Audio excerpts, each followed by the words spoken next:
sak pinter-pintere wong ilmune belajar kitab, sak pinter-pintere wong dengan ilmu kecerdasan pikirannya, apakah mampu menciptakan gunung? Apakah mampu menciptakan pohon yang besar itu? Niki gak yang maha gak mungkin. Maka karena kita mencari Tuhan itu begitu sulitnya. Di sini ada ciptaannya, ya sudahlah kita mendekatkan diri pada ciptaannya dan kita mengagumi ciptaannya wajah seperti ini. Apalagi yang membuat, itulah tujuan orang Jawa. Jadi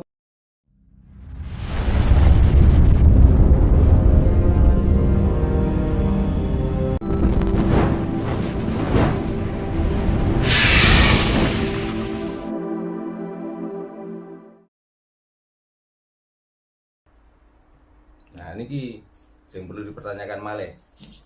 Kenapa perjalanan Nabi Ibrahim kali Nabi Ismail itu dimasukkan dalam tataran ajaran Nabi Muhammad, sedangkan Nabi Muhammad ya mbak tidak pernah melakukan itu? Apakah karena saking apike perilaku Nabi Ibrahim? Apakah saking apike perilaku Nabi Ismail kok sampai dia menjadi panutan orang Islam? Paling-paling mungkin jawabannya hanya satu-satunya Nabi Ibrahim lah yang menemukan tentang ketuhanan. Dari mana sumbernya? Waktu itu Nabi Ibrahim pernah menghancurkan berhala-berhala ya. Karena wong zaman biyen itu udah nyembah patung, maka disisakanlah berhala yang paling besar supaya untuk membantah tuduhan bahwa yang menghancurkan berhala-berhala kecil adalah berhala yang paling besar. Niki pun juga pembenaran untuk orang-orang yang beragama itu sendiri sebenarnya. Biar artinya ngeten, timbang nyembah sing cilik gak potong kalak mendingan nyembah sing gede ta. Karena dengan yang besar itulah di dalam hati kita juga terketuk bahwa kebesaran atau keakbaran Tuhan itu loh. Jadi ora kok Nabi Ibrahim niku nyisakno patung sing gede ben kok raja sinten Namrud waktu niku bareng di sidang, saya tidak menghancurkan berhala-berhala yang menghancurkan, ya berhala yang paling besar. Buktinya dia masih memegang perkul. Mboten ngoten. Niku lah bahasa pembenaran niku. Karena nopo mawon kita nyembah, kita ngabekti, kita manekung dan lain sebagainya. Tanpa adanya duga niku patung, duga niku bangunan sing gede, duga niku kayu sing gede, ati ora bakal mantep. Masalahnya apa? Bangunan ciptaannya saja sebesar ini. Apalagi yang membuat, nikulah kepercayaan orang Jawa. Itulah kepercayaan orang beragama. Mboten dianggap musyrik sirik ngoten Mbak Tan. Nah, sing ngomong musyrik sirik sinten? Apakah Tuhan mempunyai hukum musyrik dan sirik? Ngoten. Mulane tiyang Jawa niku nek sembayang teng gunung.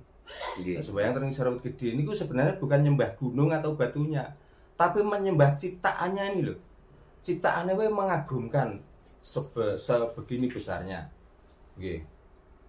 Sak pinter-pintere wong ilmune belajar kitab, sak pinter-pintere wong dengan ilmu kecerdasan pikirannya, apakah mampu menciptakan gunung?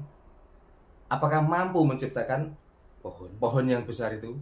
Niki gak yang maha gak mungkin. Maka karena kita mencari Tuhan itu begitu sulitnya. Di sini ada ciptaannya, ya sudahlah kita mendekatkan diri pada ciptaannya dan kita mengagumi ciptaannya wajah seperti ini. Apalagi yang membuat, itulah tujuan orang Jawa. Jadi orang kok nyembah watu atau nyembah kayu. Betul loh. Lah pertanyaannya orang-orang beragama ini nyembah apa? Kalau ngomong Tuhan, dudono Tuhan itu sapa? Betul saged ta? Paling-paling dengan membangun bangunan yang besar dinamakan masjid. Setelah jadi bangunan ya disembah bareng-bareng, apa ya ora nyembah watu? Kira-kira ada relip-relip pengajing sing diukir tulis Arab nika saking kayu, apa ya ora nyembah kayu? Kalau menyembah Tuhan, tunjukkan Tuhanmu itu siapa? Ngoten lho.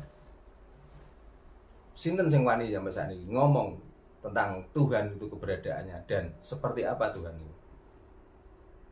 Apa niku bukan karena kemantapan hati mawon? Napa mboten ngoten? Karena Tuhan itu satu, Tuhan itu akad. Ya, Tuhan itu ada di mana-mana. Kenapa nek nyembah ora gelem nang WC atau nunggone kakus kok mboten kok milih bangunan? Kenapa?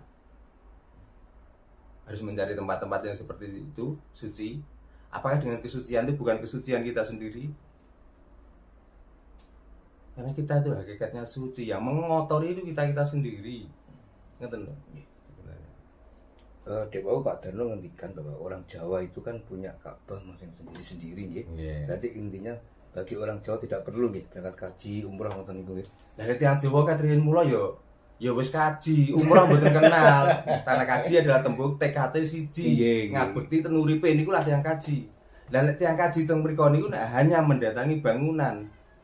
Napa mboten niku sing diarani musyrik.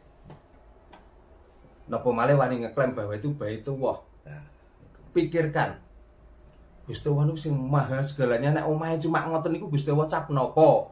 Terus Gusti Allah kawe pinten kira-kira? Gusti Allah kok cukup dikai bangunan omah bangunan. Tapi dak, melane nek miring niku sakniki jejegno. Ngoten lho. Kenapa kita berani mengklaim inilah Baitullah? Niki lak pelecehan sing luar biasa. Gusti Allah niku sembah wong sak ngalam donya ya, omahe cuma sak mono niku lho. Sepi. Tapi nek ngarani wong niku nyembah watu, nyembah kayu, saenake dhewe. Nek teng mriku niku lho nyembah sinten jajal to? Tapi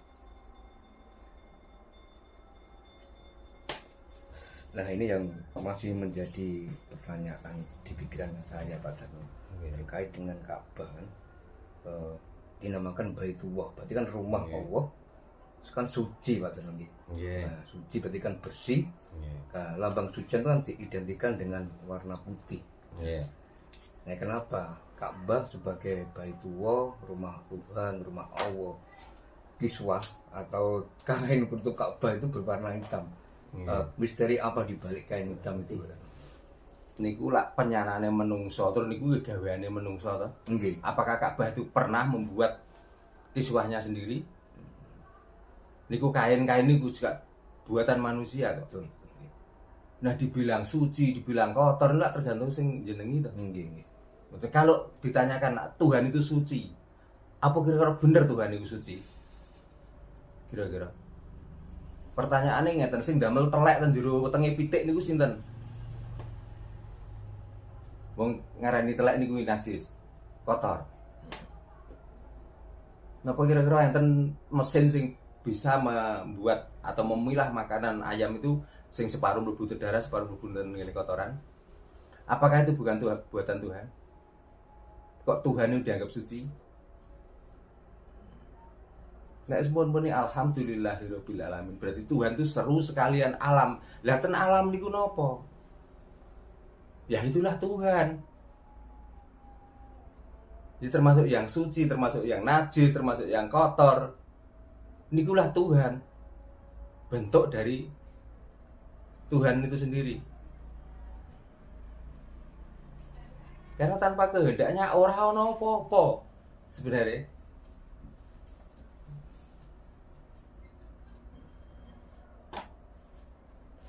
Oke, ini masih ada kaitannya dengan Nabi Ibrahim dan Ismail, Pak Darno. Ini tentang hakikat dari kurban. Nah, bahwa sudah jelas-jelas di dalam Al-Quran itu kan bahwa ketika Nabi Ibrahim mau menyembelih si Ismail, kan, tiba-tiba ada suatu keajaiban lah, diganti dengan domba.